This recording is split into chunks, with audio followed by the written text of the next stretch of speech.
What's up, everybody? Alright, we're on westbound Interstate 84 right now. Just got past La Grande, Oregon.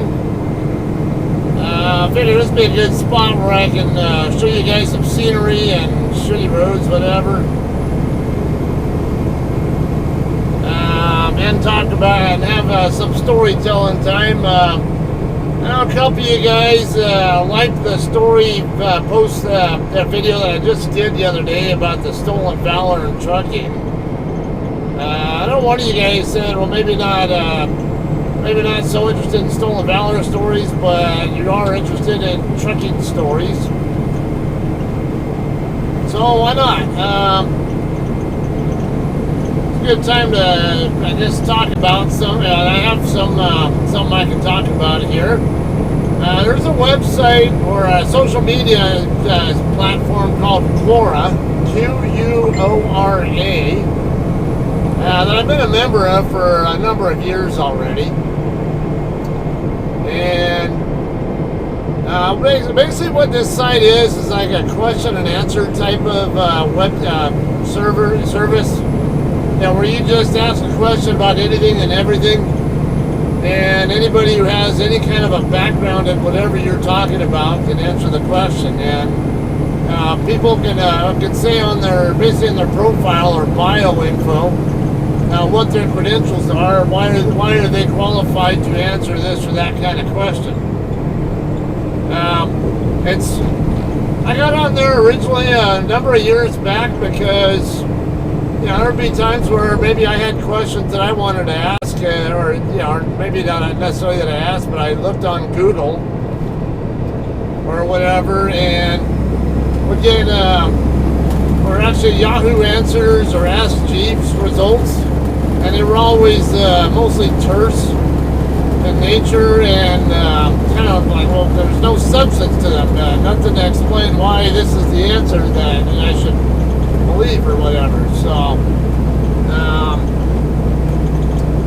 anyway, somewhere around that time is when I discovered Quora, and I figured out that it might have been from looking on Google. I think some of the Quora questions and answers would show up in my search results, and so I started getting onto there and took a real interest in that site. I would get to where I had to answer a lot of questions myself, or I haven't really asked much for questions there, maybe a couple of times over, because most of the time I just Google and maybe someone else has already answered it anyway. Anyway, the reason why I'm mentioning that site is a question got asked, trucking related. Let me pull up so I can give you the exact wording of the question. If you're, I don't know if I'll be able to because I'm in a bad signal area. So how about we just do this? I'll just tell you that someone asked in the trucking area if there was ever a point in time where you were scared or concerned about the weather and road conditions. And I will say that there been a few times for me where I was concerned that maybe I made a stupid decision. I can't say for sure that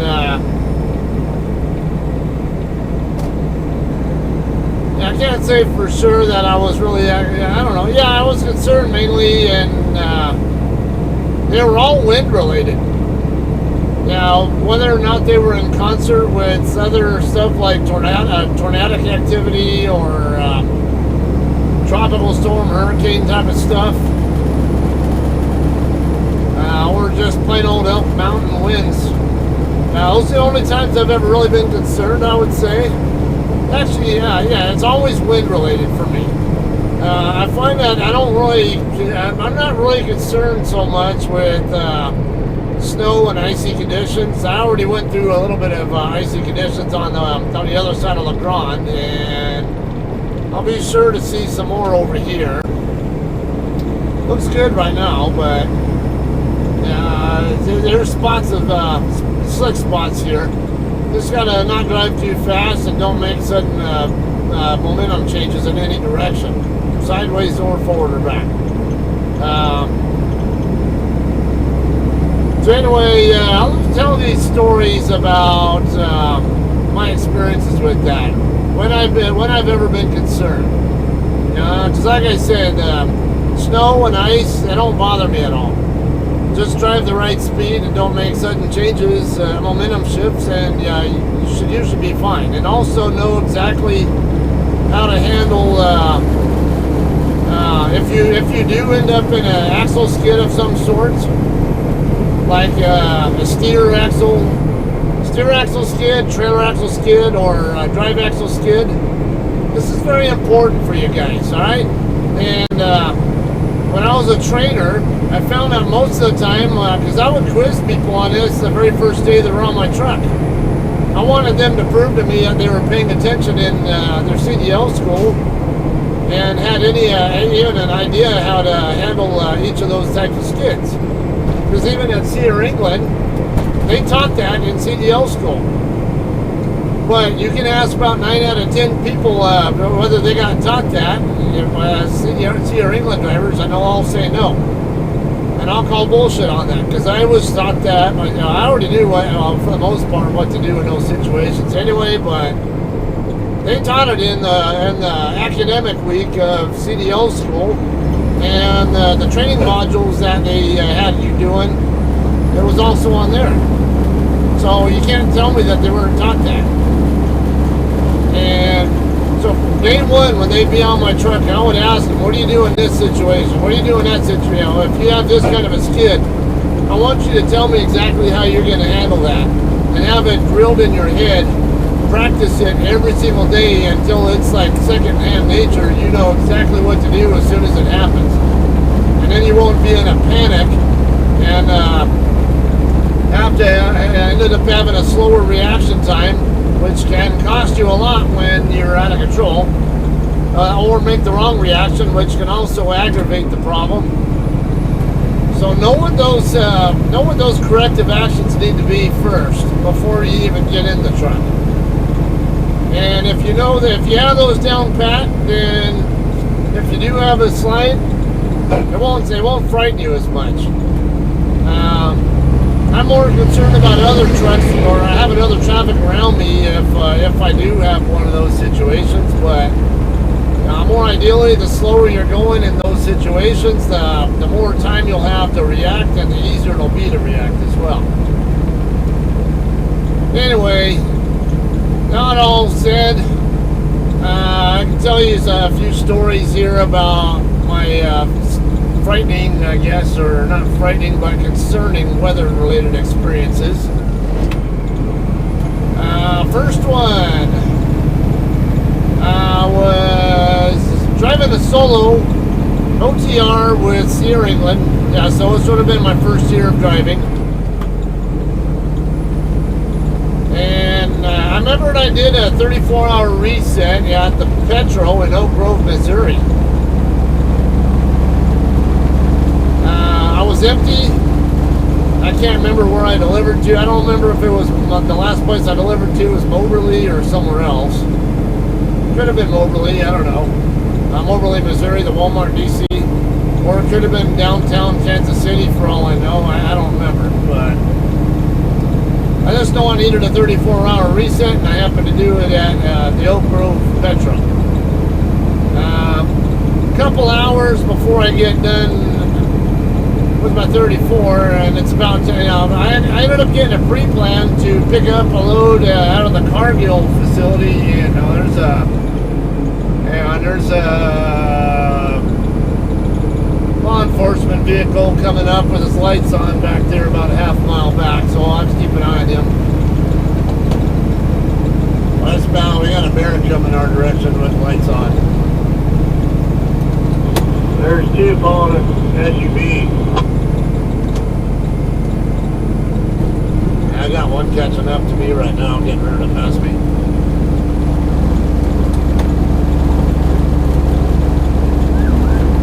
Alright. Okay.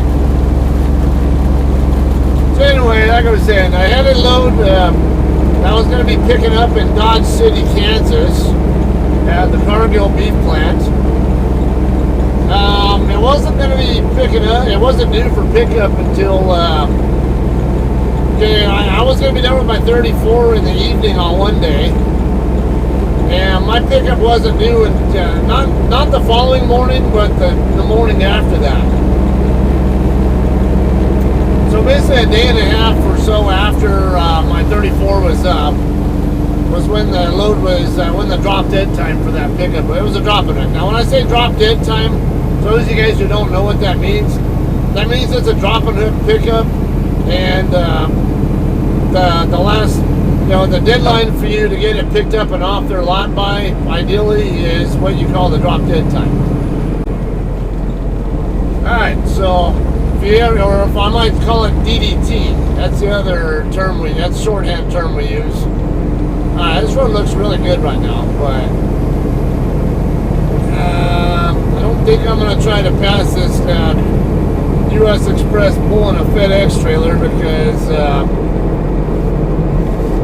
I'm heavy and they're lighter, and I know the terrain's going to just get me having us play leapfrog games. I don't want to be having excessive number of interactions with that driver. I've already had 3 of them so far that I know of. Alright, anyway, about done with my 34-hour reset. Maybe a couple hours or so before, if even that. And I decided I'd go inside the Petro to go use the restroom or whatever. Now, at that Petro, there's the south end of the building, on the truck parking side, basically. You go through some doors there, and on the right, okay, there's a set of stairs that go upstairs where all the showers and all that are at. And then off to the side of where the stairs are at, on the end of that wall, there's a hallway there on the first floor that goes to the restrooms. I say this because at that time when it's not like that anymore. They've actually rearranged there, but at the time that I was there, they had right before you go into the hallway, there's like a wall right there, and they had their demo TVs set up there. The ones that they sell, and they always have like some of the different models of TVs set up and turned on and airing certain channels. Like usually, one of them's always the Weather Channel. Anyway, of course, Weather Channel happened to be on, so I decided I'd take a quick look, and then I saw that the headline ticker thing, whatever, on it saying tornado touches down in Dodge City. Like, oh shit, I'm gonna be going right through there. What's going on westbound out over yonder? That's about the 10th there I've seen.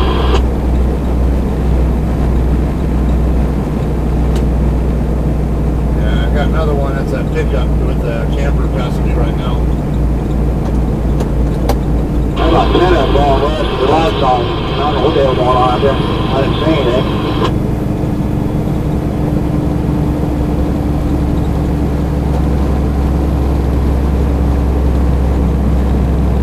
Alright, he's gonna get kind of far. Alright, well this guy I thought this guy was lighter than me.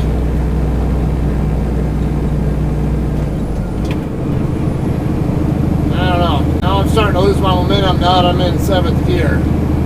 We'll see. Let's keep an eye on this traffic behind me to see if there are any more flashy lights back there. I don't see any yet. Oh, yeah, there's one now. One's coming around the corner right now.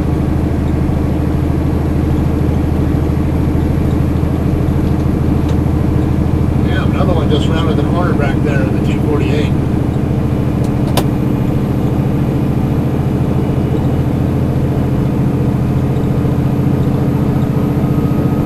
Something serious is going on up here.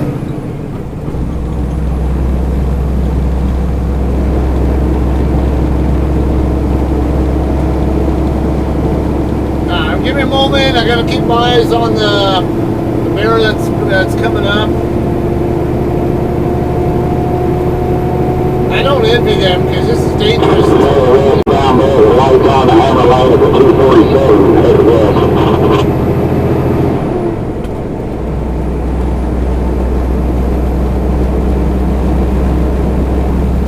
just topped the hill now, so. At least I thought I saw him a second ago.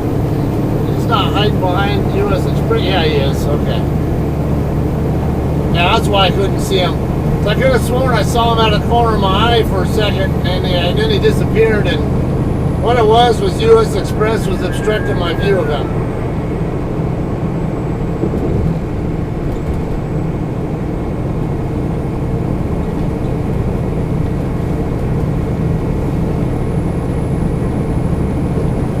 Okay.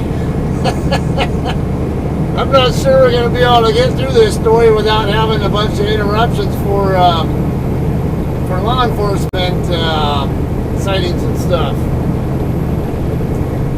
Alright, so anyway, last thing I said was about the tornado hitting Dodge City. This would have been in 2016, I think.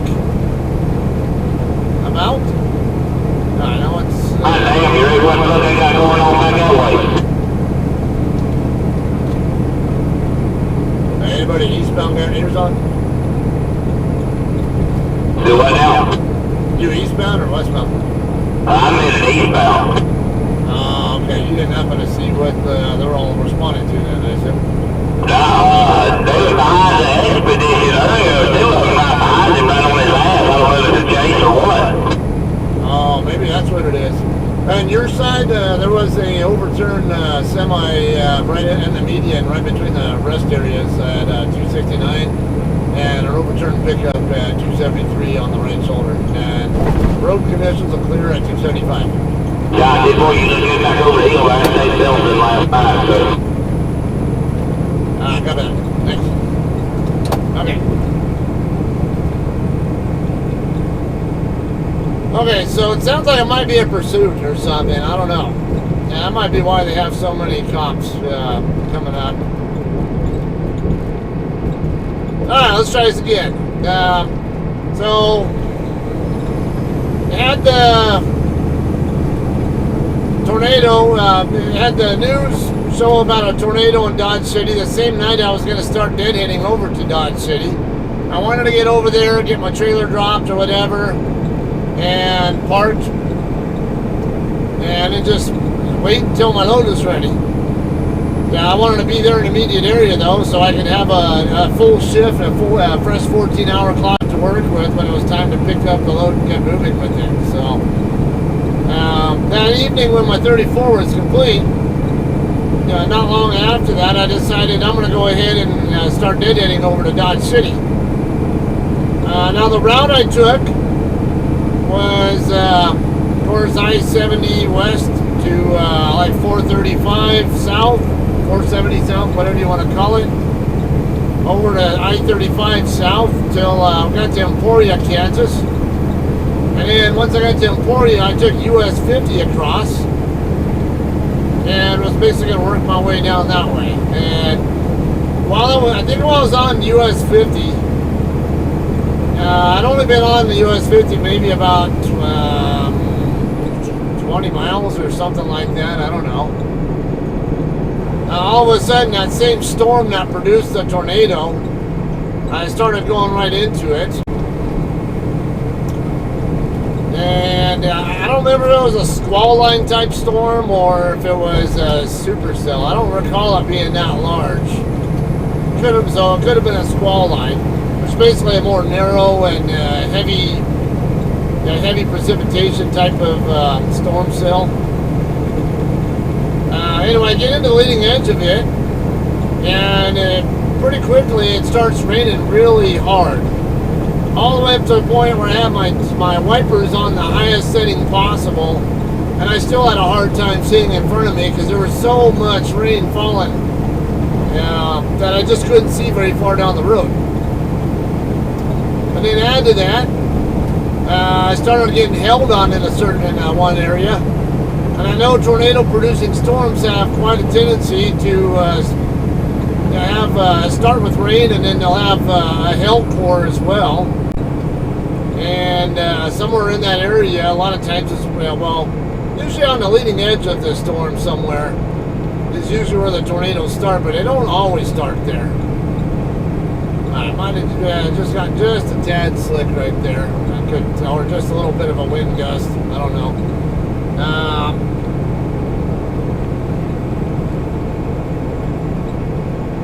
Whatever the case, I had that going on, and then also ended up having a lot of lightning striking real close by. You know, where I could see a flash. I couldn't tell where the flash was, but I was hearing the thunder almost immediately after I was seeing the flash. So I was like, man, now watch, I'm gonna probably get hit by lightning or some shit. And thankfully I didn't have any lightning hit my truck.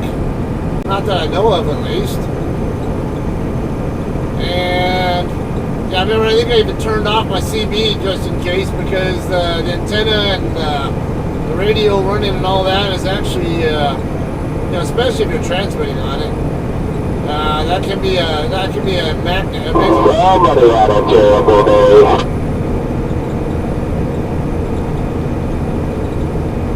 Okay.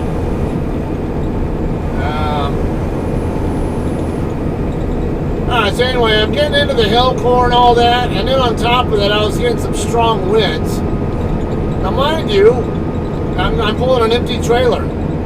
I was getting pretty strong south to north winds. I'm heading westbound, so it's coming from my left, and it was getting strong enough where I was getting concerned about whether I was going to get blown over onto my side or something. And thankfully, I didn't get blown over. And I even asked my trainer, who, you know, he drives for Hurricane, and he used to be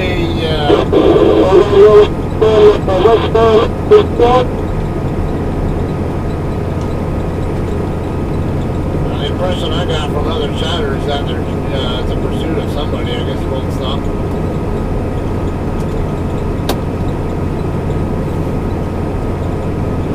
Okay, so my trainer trained me at Sierra England, but he currently drives for Hurricane, is what I mean by that. But there was a point in time, yeah, no, he's got over 2 decades of trucking experience. Westbound, we got another bear coming our way. Is it 239 or so? I think. Yeah, I want to say it's a 238 mile marker right here.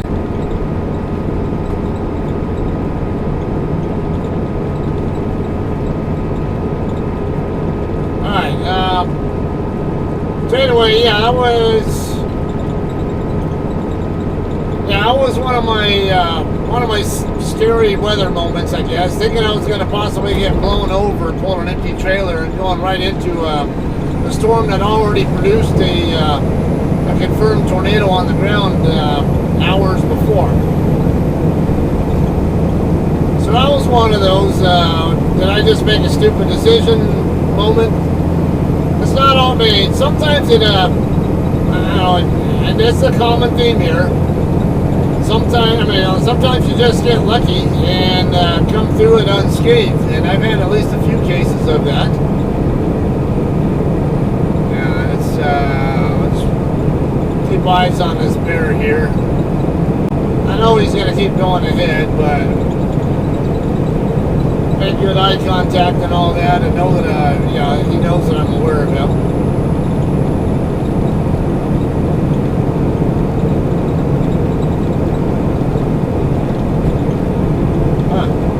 That's the first one I've seen, I think, that doesn't have his siren on. It's got the lights, the flashing lights on, the strobes on, but no siren. Alright, so yeah, maybe it's because he's a sheriff. Alright, so that's story number 1. I got at least 3 or 4 of these stories that just happen to all involve wind. And then I have another story involving a trainee I had. It wasn't concerning to me, but it was concerning to her, and we'll get to that part later, though. Alright, so next one. Yeah, well, actually, let's go ahead and talk about the trainee, because chronologically, I would say that was the next one that would be, in order. I was running the Walmart dedicated fleet with Sierra England there out of Colton. And I had a trainee on my truck, female trainee from, what is it called, the South Salt Lake City region. And, you know, like by Provo, Springville area, whatever. And we were, you know, and I regularly did deliveries to all the Sam's Club stores up in that area, that same area. And this particular time, I think we had done a delivery already to the Sam's Club in Provo. And then I think we were on our way up to the Salt Lake City store, which is right by where I-15 and I-80 and US and State Route 201 meet up, all in that area. But yeah, it was wintertime, and didn't have any problems with road or weather conditions much when we got on the way up to Provo. But after we made our delivery in Provo that night and we're heading up toward Salt Lake City, we started getting into ice fog. And it's not such a big deal, just go slow. Yeah, but not very long after that, we got to a section of I-15 that was completely covered in snow. I mean, it looked like it probably had a couple inches of snow on it all the way across the road for a good chunk of time, distance, whatever. And I remember, you know, again, for me, I'm not too worried about that kind of condition there. No, not really at all. I say, just don't make abrupt movements. And actually, I'd rather be on that kind of surface than on ice. You get better traction on that kind of surface. But anyway, I remember she started white knuckling it. Now, by white knuckle, I mean like had a death grip on the steering wheel and like so scared out of her mind that she was starting to cry and all that. And I had to get her her attention redirected on, hey, you need to calm down. Do not have a death grip. Do not white knuckle my truck. Because if you white knuckle my truck and then you do lose control, I guarantee you're going to overreact and then really run into a problem. Because I really need you to calm down. All right, just relax. Go in the proper speed. Yeah, just don't worry about it. And you know, which was odd because this was her home area. She should be used to driving in that kind of stuff. And I mean, Provo was within one or two exits of where she lived. So I found it really odd that she, of all trainees, was that scared of driving my truck in on the snow-packed road. But okay, whatever. I know. I don't know, people get a lot of these visions of jackknife trucks and other stuff in their heads, and yeah, and I know that it's more complicated when you do slide or something, or again, if you don't have it ingrained into your head how to handle certain types of skids, I can understand why you'd have such trepidation. But if you have it drilled in your head where you know exactly what you're doing, that way, if it does happen, you instantly, from muscle memory and mind memory, whatever, know exactly what to do and not even have to think about it. Then it's not so scary. It's not such a reason to panic. And you'll find yourself reacting a lot more quickly and a lot more properly. Now, speaking of that, I do want to add in a little aside here. If you do get into a skid where, say, your drive tires kick out off to the one side or the other, and basically you're sliding sideways, the age-old wisdom is to turn into the direction of the steer, basically, or what you call counter steering. However, I think that's a little bit too vague, and I think it's irresponsible to teach it that way because I've seen it way too many times. People they make that proper correction, but they oversteer in that direction. So if your drive tires are kicking out to the right, then you steer right. But people, all they do is, they'll steer as far as they can, whatever, and then next thing you know, the back of the truck whips back around in the other direction, then you have to steer very quickly and hard to the other direction to try to catch it again. Once it gets so far, I think I heard about 15 degrees off from center. As what I think I've heard is the point where it's not recoverable. So if it gets 15 degrees off from in line with the lane, by the time you get to that point, you're not going to be able to recover it. So you don't want to whip out very far before you start to recover. And why I say steering into the direction of the skid is irresponsible is because exactly that. Everybody always steers too heavily in that direction. I like to think of it more as get a good idea which direction your steer tires are actually pointing. And when you do have that kind of a skid, get your steer tires pointed straight down the road. Because if you're facing sideways, your steer tires are pointed that way as well. If you just turn just enough where your steer tires are pointed straight ahead down the road, then when the drive tires do grab again, it's not going to be as violent, and you'll have an easier time recovering it. It might, you're still going to probably overcorrect a little bit, but it won't be as violent as it would if you're steering too heavily. Okay, I got a heavy load, and the last 6% grade I came down, I think 7th gear, couldn't even hold me, so yeah, we're getting ready to go down Cabbage Pass. We're in really good shape right here, so I'm sure Cabbage will be in pretty good shape too. I do have this pickup driver in front of me to deal with. Alright, so moral of the story with her was don't white knuckle drive. It's okay to be concerned about things, but don't be so concerned that you have a death grip on her and are about to make a very bad overreactive decision if something does happen. Just stay calm. Just do what you can to keep from losing control in the first place. And if I will, let me put in jiu-jitsu adage, I guess. You know, from my jiu-jitsu experience. Way station is closed. All right. There's also a brake check area you can use. I'm not going to use it myself, but it's not mandatory. And I know my brakes are good. I drive down the hill where I don't need my brakes normally. So, okay, so jiu-jitsu terminology. Now, yeah, I know a lot of you guys have heard of a rear naked choke, for example, or a triangle choke. These are both what you call vascular neck restraints, or what you call blood chokes, where they close off the carotids on both sides of your neck. And when you have a good choke applied, within 5 seconds, the person can be knocked unconscious. Okay, so now the term, the metaphor I'm going to use here with this is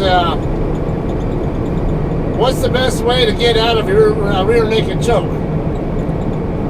You know, and at different belt levels, you get different reactions. So, you know, white belt level, you're all about learning how to escape from stuff that you're going to get caught in no matter what. Bring up here FedEx. I got the freeway shut down. The freeway is shut down? Where's the shut down at? Got a high-speed chase going on down the hill, so please asked us to stay up here. Oh, okay. I see a bunch of you guys here off the Immigrant Hill exit. Or Chatham Ferry, whatever.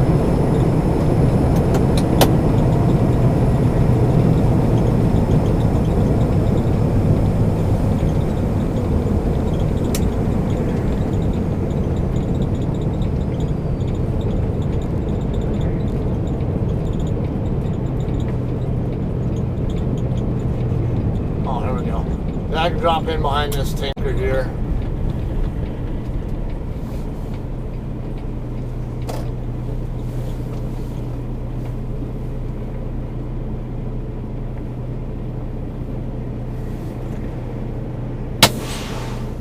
Okay, so that confirms that it was indeed a high-speed chase that's going on here. You have 4 hours and 13 minutes of remaining drive time.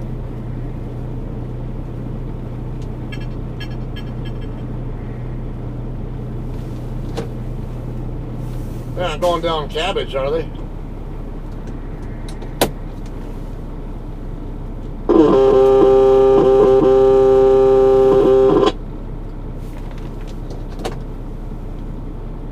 You got a microphone issue or somebody stepped on you.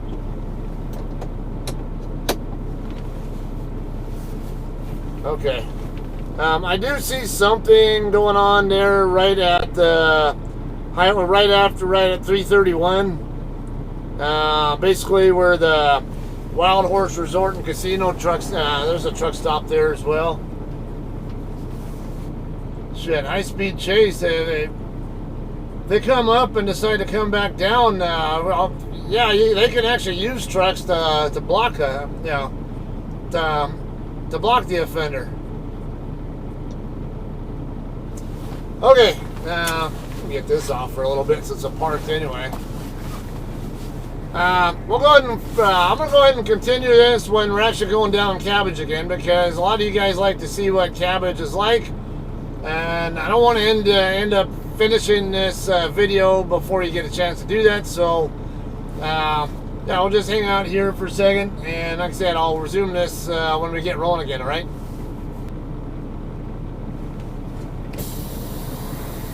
Guess we're all clear again or something.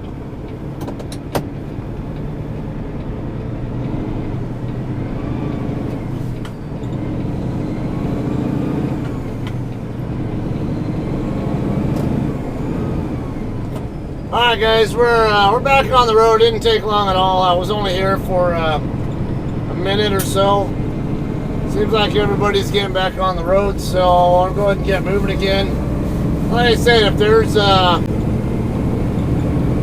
if they chase them back up the mountain and go back down the mountain, then trucks would be a good asset to them. Actually, we could stop them by blocking the road.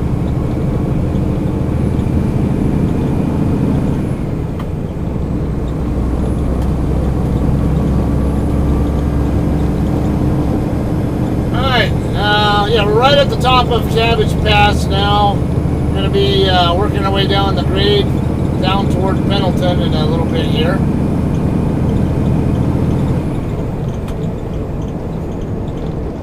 Actually, I should just stay in the gear I'm already in, because even the gear I'm in right now is going to be too high for what once we start coming down this grade, I'm going to need to be even slower than I am now. Okay, so I told you about my Dodge City experience, told you about my trainees experience on packed snow. Now let's talk about,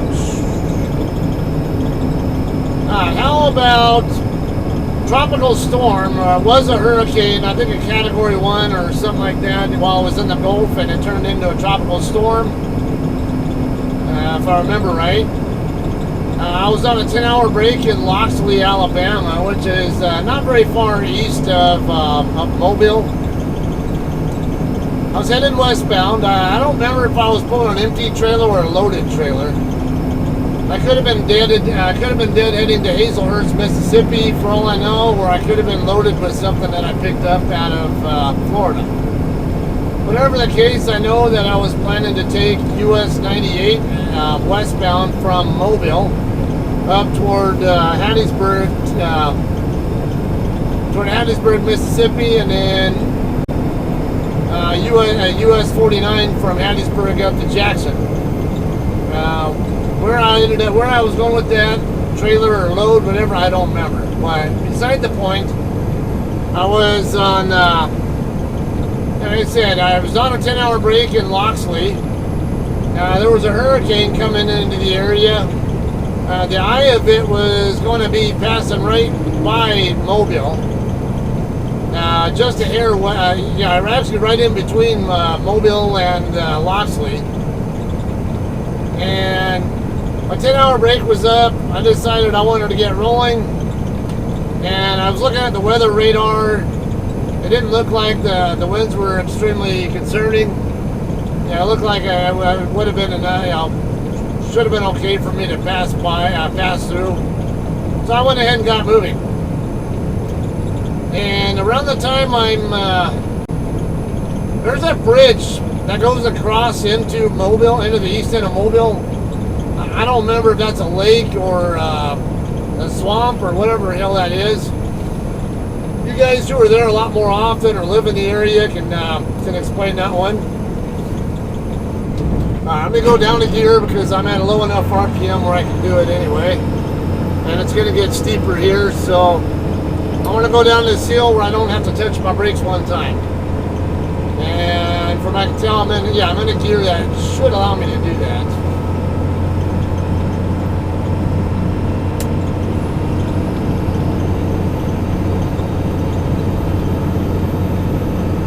Looking down toward the bottom, I'm not seeing any traffic at all going down the bottom. Or is that's actually northbound, or eastbound. Now I see a FedEx.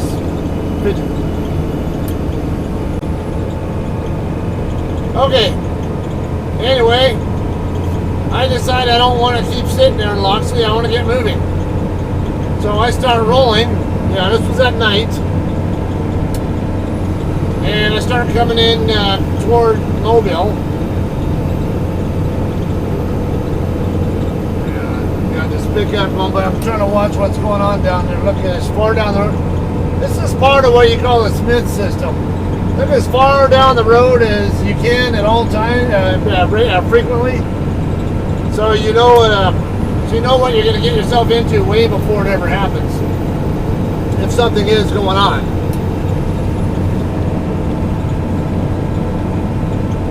Okay, so like I said, I'm starting to go across this bridge. It's a few mile long bridge, whatever, goes across some lake or whatever it is. Just shortly before I get into Mobile. And now the eye of the tropical storm is just about hitting landfall, and within about, probably no more than 10 miles away from the eye of it. I didn't see the eye because obviously when you're in a tropical storm or hurricane, it's completely calm and nothing on top of you and everything's around in all directions from you when you're in the eye.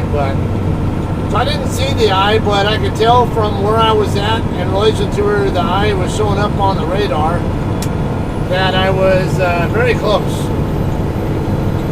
And on the east and northeast side of, actually the east side of a storm like that, and I think the southeast side are usually where the strongest winds tend to be. And so I started, and I was getting some pretty strong winds hitting me on the side. So I started questioning why didn't I just wait for this thing to go by? It probably would have been maybe another hour at most before I would have passed by and not been a factor anymore. And I was getting concerned that I was going to maybe get blown over into the lake or something. I ended up making it through there, no problem though. Kept all of my tires on the ground. Didn't have any problems. Now see, I'm regularly jumping back and forth between third stage and second stage Jake brakes. And the Jake brakes alone are enough to keep my speed controlled here. And you see, probably from my dash cam footage, that I'm only doing about 40 miles an hour. There's another JCT catching up to me now.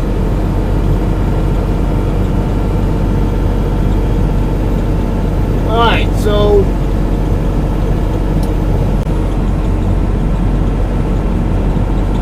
made it through that unscathed, but I was still concerned. Oh, this guy overheated his brakes.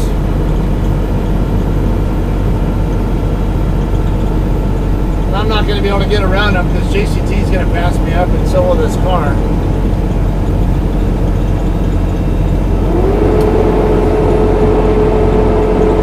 Man, there's so much going on here. This was a great time to show you all this, I guess.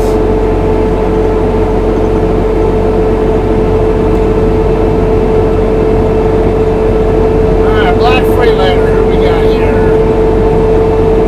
Yeah, that guy's brakes stink.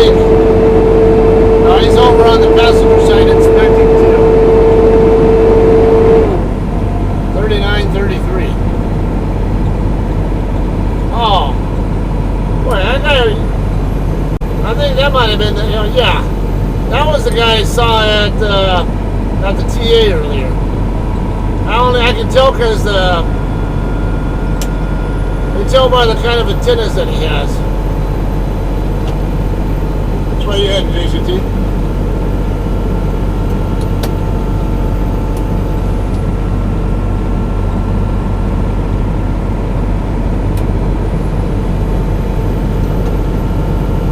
JCT, got radio on? Maybe not. He's got antennas. He's got two antennas. Because I saw that truck parked in the fuel in the courtesy lane at the TA and back there at the 353 mile marker in between Ontario and Baker City. We're almost to the bottom. We're not as steep now, so I'm going to go ahead and accelerate. Just let the truck pick its own speed up here.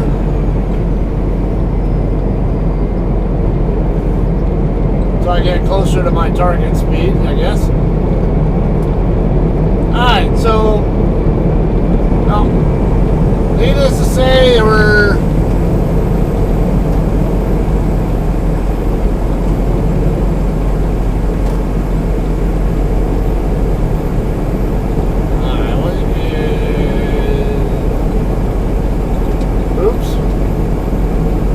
he's got a damaged front end.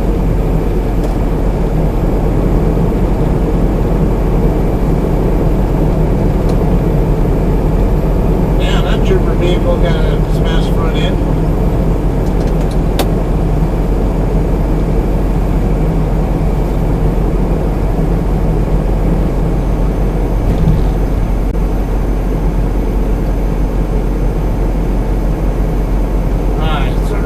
Manure or something here.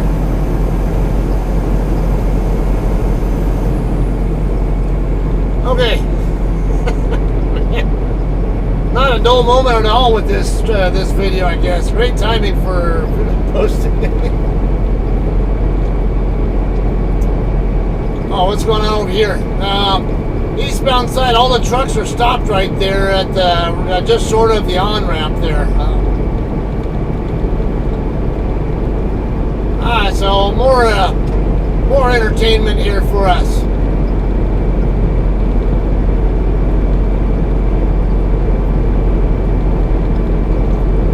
Look over on the south side of this exit. Got all kinds of lights over there. That's part of it. Part of that police activity. Maybe they're just might be chasing somebody down. You know, maybe somebody escaped from that prison or something. I don't know. I'm just speculating, but I see the lights over there, so that's kind of something to do with it. It's a high-speed pursuit. Somebody in a white 4Runner.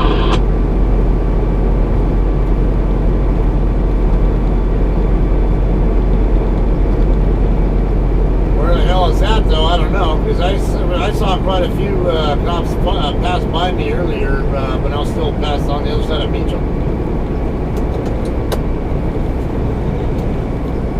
They stopped them at the bottom of Gap. They turned around and drove back up the hill on the westbound side. Okay, yeah, I saw a little bear on the right shoulder near the bottom of Cabbage that had that front end smashed up too. Yeah, they hit one right there, and he turned around and back up he went. Just as he looked pretty distraught. I don't know what they're looking for him for, but he damn sure messed up somehow.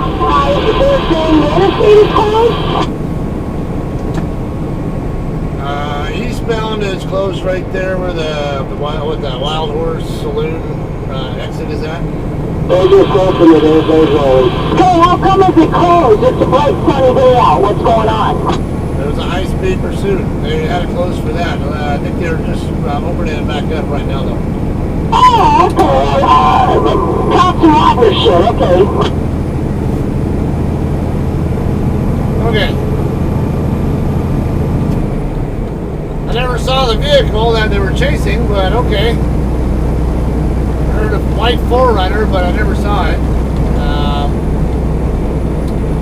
Alright, anyway.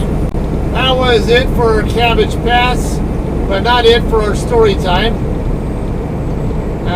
Next one I want to talk about was, what was this, about a year or two, a couple of years ago perhaps, I don't remember for sure.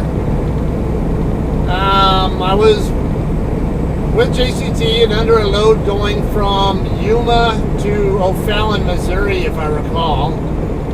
I know for sure the load was going to O'Fallon. I can't remember if I picked it up in Yuma or somewhere else. Probably Yuma. And I'd stopped at our terminal in Sapulpa for one of my 10-hour breaks. And then I was going to run the final miles from Sapulpa up to O'Fallon. O'Fallon is on the east side of Missouri. How far would I say? About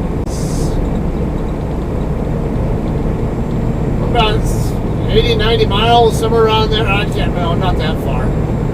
About 60 or so miles west of St. Louis. Something like that. I can't remember for sure. Anyway, my plan was to leave the terminal. I was going to leave at like 2 a.m. Not 2 a.m. Maybe it was 2 a.m. when I left. Because I wanted to get up to O'Fallon and hang out. You fucker, you sped up.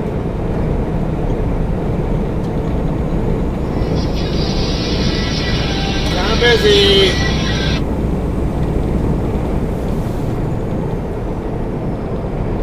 Alright, anyway, there were tornado warnings and even some tornadoes that touched down along the way that had even passed through the Sapulpa area, but they were all, one of the storms went, sped north of me while I was at the yard, and another one was further south that was going across I-40 and east of Oklahoma City somewhere, I can't remember where. But they were both generally tracking northeast. Now the one was kind of paralleling I-44 in a way. Alright, dude, I'm not going to keep playing your fucking game here.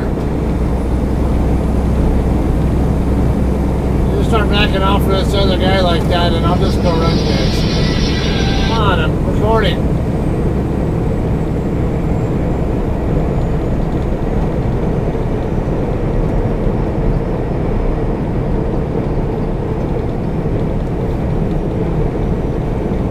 Okay, so anyway, the night in question was when Jefferson City, Missouri got hit by a tornado. And it was this same cell that was going north of Sapulpa while I was on my break that it hit Jefferson City. Come on!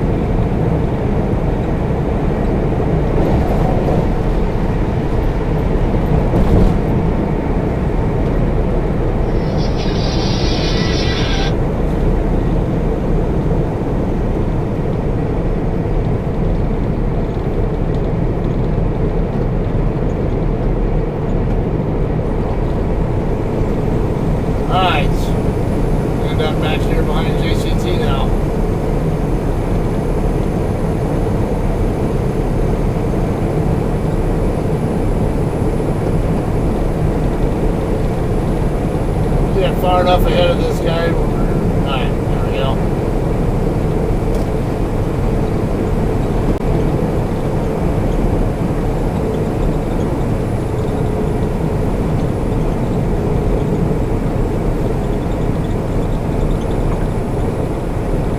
Alright, so going back to this, I decided to leave Sapulpa, because I like to drive certain hours. Start heading my way up toward Missouri on I-44. Westbound, they still got eastbound closed. No, they were opening it back up right when I was passing by it. Okay, thanks a lot.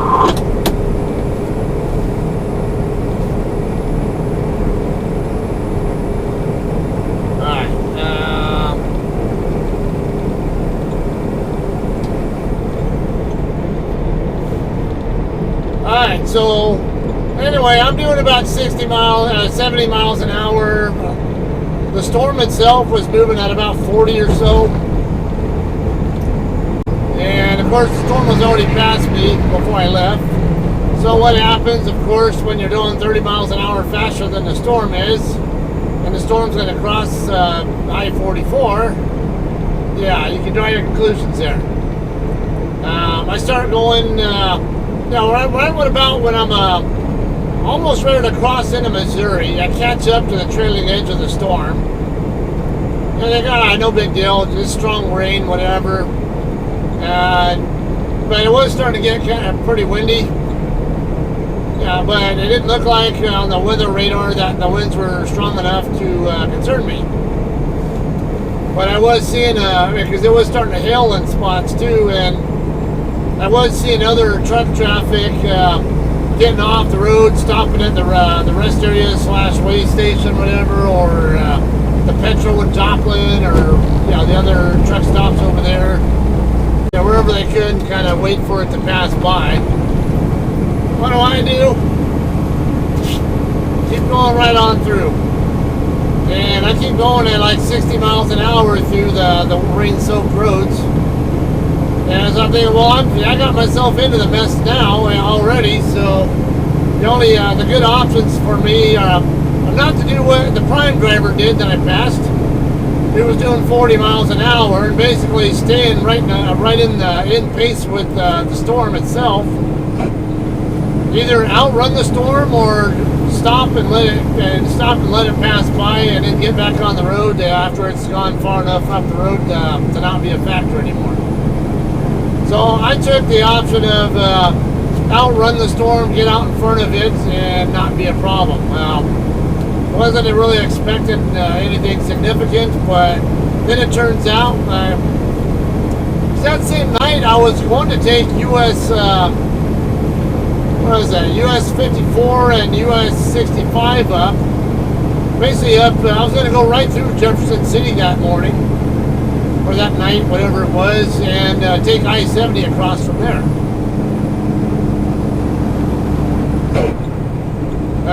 But and I can't remember, I might have been live streaming that or something, and I thought someone told me in the live stream that Jefferson City just got hit by a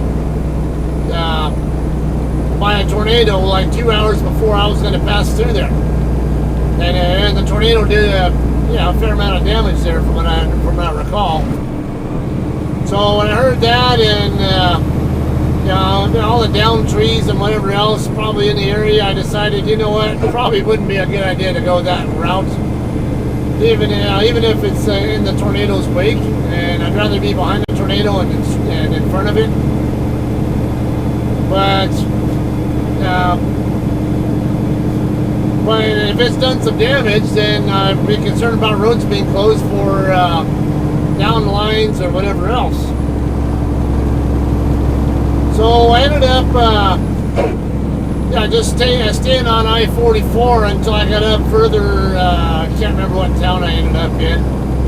I want to say it was like State Route 19 or 49 or some shit like that. Worked my way up to I-70 that way instead, and then worked my way east. The other way you can go is 44 over to Interstate 270, I think it is, and then go up 270 to the west of St. Louis, and then west on 70 to get back over there. But yeah, I was, again, I had some pretty strong winds hitting me from the side on that one as well, and hail and all that, so I'm concerned about doing damage to my truck, whether it be from hail balls or from wind blowing me over or something.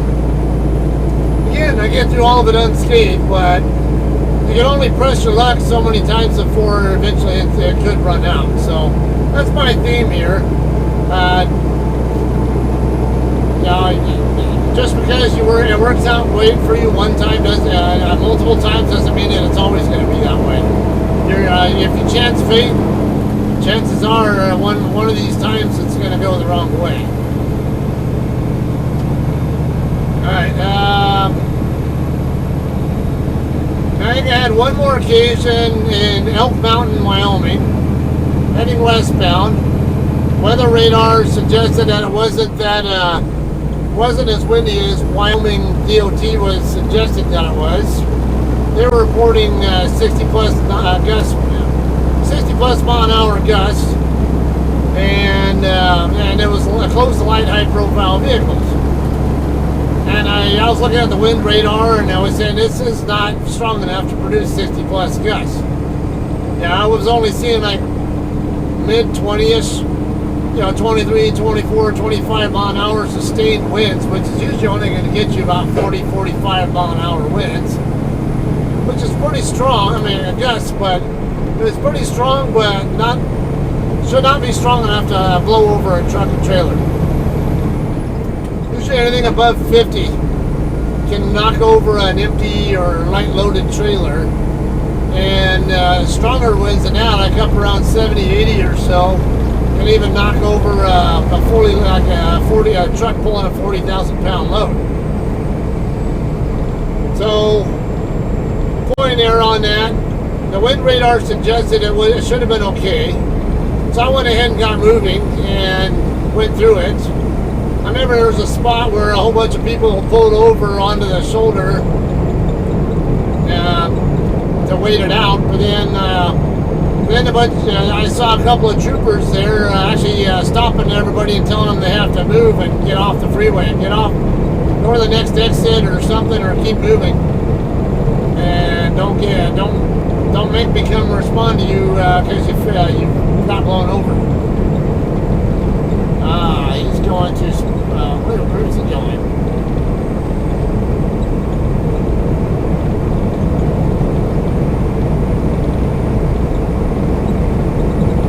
Sure, oh, he's just stopping on the shoulder, I guess.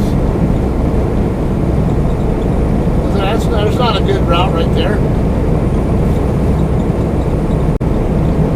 Okay, anyway, I start getting into the stronger parts of it, where the radar says that it's going to be the strongest, and it got strong enough where I could feel my truck and trailer leaning to the right a little bit.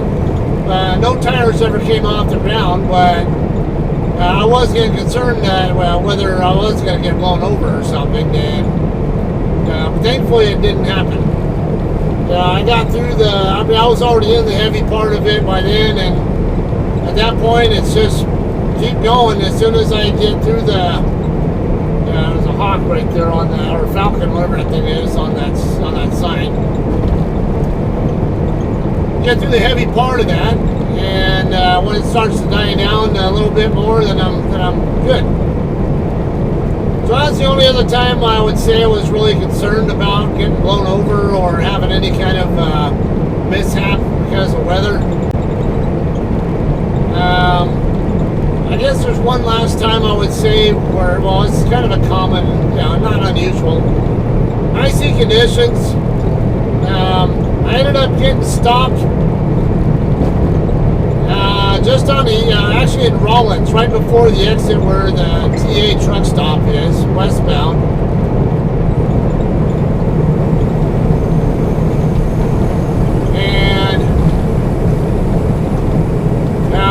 And they had shut down the interstate right there, and there was nowhere to park.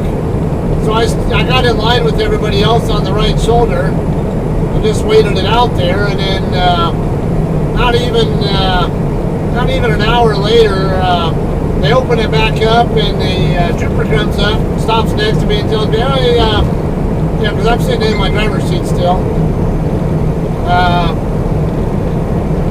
Tells me they reopened it now, and I'm free to continue on. So get back on the road, and as I get west of Rollins, now I have two things going on. I have icy roads, and I have a whole bunch of other trucks around me. Some in my way, some trying to pass me and who's in my way. So I didn't want to be in that environment. They just feel bunched in, whatever. And if something's going to go wrong, you're a sitting duck. There's nothing you can do. You're trapped in that big ass crowd. So I went ahead and backed off, let the slower trucks that were in my way pull away from me, started getting some open air in front of me. And once the crowded trucks that were passing me were done doing their thing, then I sped back up to the speed that I wanted to run. got myself around the slower trucks, and made it through there, no problems. But yeah, thankfully no accidents happened there, but I wasn't going to be a part of that. It wasn't going to be me causing it, but I sure as hell didn't want to get caught in whatever it was. So that's good advice for you guys too, if you're especially in that kind of a situation. You know, even if you're not in that kind of situation, maybe even if you're on dry roads, if you're just caught in a log jam of people, just might sometimes, a lot of times it's just better to just back off. Make space in front of you and let everyone get around you. A lot of times this is going to happen in municipal areas. And then once you're out of the municipal area and the traffic dies back down, make your move then. It's more stress-free as well. Trust me on that. Alright, that's all I have. I'm going to go ahead and call this one a day. We'll have more footage for you guys when I get to Clackamas. I'm anticipating going all the way there and then possibly PCing back up to the TA in Troutdale. I have a drive tire that keeps leaking that I want to get checked out, so chances are I'm going to want to shut down at the TA. Just don't know if I want to deal with the traffic, and not sure what I have for reload yet. I did find out this morning that my appointment time for delivery is going to be at 6 a.m. tomorrow. I would say, thankfully, it sounded like it was going to be an afternoon delivery at first, but I told them I can be there in Clackamas at the end of this shift. And I asked for as early an appointment time as possible. They hit me up with a 0600. So, yay on that. So I'll have plenty of time tomorrow to work with I assume I'll end up deadheading into Washington and pick up a reload and hopefully get moving still on the same shift. And we'll see how it goes.